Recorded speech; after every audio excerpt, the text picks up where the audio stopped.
Not too shabby for folk who got kicked off the station with nothing to show for it. All I see is the trail of bodies they left behind.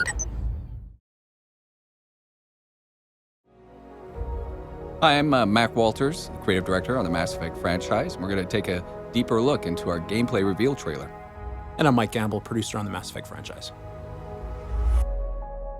One of the things we really wanted to get across in this gameplay trailer right at the start were many of the amazing locations that you get to travel to. You are a Pathfinder, an explorer at heart, and so showing off some of those beautiful locations waiting to be discovered was important for us. And the galaxy map is also back, also rendered in full frostbite glory outside your ship, the Tempest. As you wander around the galaxy, you'll be able to see different stars, suns, planets outside the window in the Tempest, so that it really feels like you're immersed in space. Yeah, and here's one of the planets that you get to land on. And I think one of the things that we really were focused on with Andromeda was making sure that you just didn't have, barren planets to explore, but you would find places filled with life and have a history all in of themselves. Here we see Veteran Drac, some of your squad mates. We're going to talk more about them in the future, but fans will love bringing them along. So Kadar is one of several hubs in the game. This is more of an outlaw-themed hub. You can see ambient life patrolling throughout. You've got shops and various quests for you to undertake on these hubs. As of course, there's also major new characters to meet on the hubs as well. Sloane Kelly is one of those. Yeah, and she's also a really good example of someone who has a history. She joined the initiative, probably left the same time you did, but somehow she's got here ahead of you and has already established herself on this planet. And of course, things like interrupts are back. Those are pretty key in many of the scenes in the game, so we still wanted to keep them and bring them forward in this game.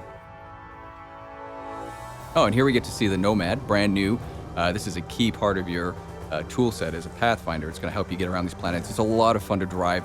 A lot more fluid, much like our combat is now. We've even had the Need for Speed team in helping us out. So of course, as the Pathfinder, you do more than just shoot. You're an adventurer and an explorer, and part of those exploration tools that you have are the scanner. So using the scanner, you and your mission computer basically pair up to analyze environment data and come up with suggestions, clues, things like that. Of course, there's numerous icons down there that we'll talk more about what they mean later. Well, here's a great example of one of our more open fights. You can approach this from almost any angle, and a lot of that is because of our new combat system and our procedural cover system, which will allow you to take cover behind almost anything, including the Nomad. You want to drive it in and use it as cover. It'll take damage, but you can do that if you want. The other key thing that you see a lot in here is just the mobility and the freedom that you have in the combat areas. Verticality, of course, is another big part of it. We have the jump jet, but our powers also will allow you to sort of really get around the field. And we've got multiple enemy factions back, so now that there's different sets of enemies, some are more humanoid in nature, some are more robotic. You just saw the consumable wheel pulled up, so we have one-time consumable pieces now in the game. Like Max said, verticality is a big portion of it. We've also got new melee weapons. We've increased the number of melee weapons quite considerably, each with different focuses. And here we are in another location on the same planet. That's actually one of our forward stations. You can call those down and allows you to resupply and change your loadout. Sort of change up who you've even got with you. That's important because as you go throughout the world, you're going to find all these different areas with different challenges. That pool there, for instance, is very acidic, so you have to sort of prepare for that as you go. And of course, we've got one of our more formidable creatures attacking us here, using the dash and boost abilities to get away from it.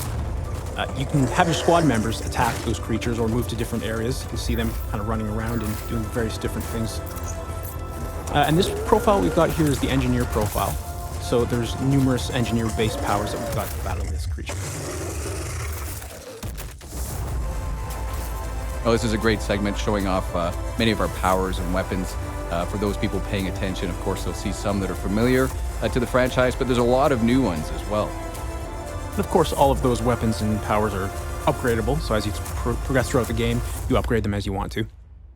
And what's even better in Andromeda is that you can actually choose any one of those powers at any time. You can follow any path that you want, and eventually you can have all the powers at your disposal, really sort of making the gameplay much more robust and challenging. And you're going to need it if you're going to fight guys like this.